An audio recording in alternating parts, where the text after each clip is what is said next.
Bonjour, bonjour. Toujours en lice pour le concours Si on lisait à voix haute pour la grande librairie. C'est toujours la lecture de La Peste d'Albert Camus. Et pour ma part, je vais vous parler de l'extrait qui porte la référence 4.4.1.2. Ces superstitions tenaient donc lieu de religion à nos concitoyens, et c'est pourquoi le prêche de Panelu eut lieu dans une église qui n'était pleine qu'aux trois quarts. Le soir du prêche, lorsque Rieux arriva, le vent, qui s'infiltrait en filets d'air par les portes battantes de l'entrée, circulait librement parmi les auditeurs. Et c'est dans une église froide et silencieuse, au milieu d'une assistance exclusivement composée d'hommes, qu'il prit place et qu'il vit le père monter en chair. Ce dernier parla d'un ton plus doux et plus réfléchi que la première fois, et à plusieurs reprises, les assistants remarquèrent une certaine hésitation dans son débit. Chose curieuse encore, il ne disait plus vous, mais nous. Cependant, sa voix s'affermit peu à peu.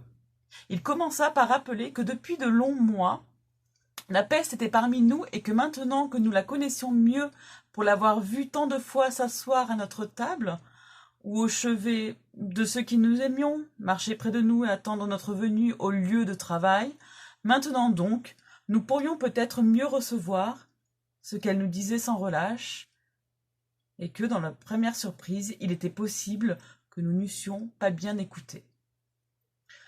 Ce que le père Panelou avait déjà prêché au même endroit restait vrai. Du moins, c'était sa conviction.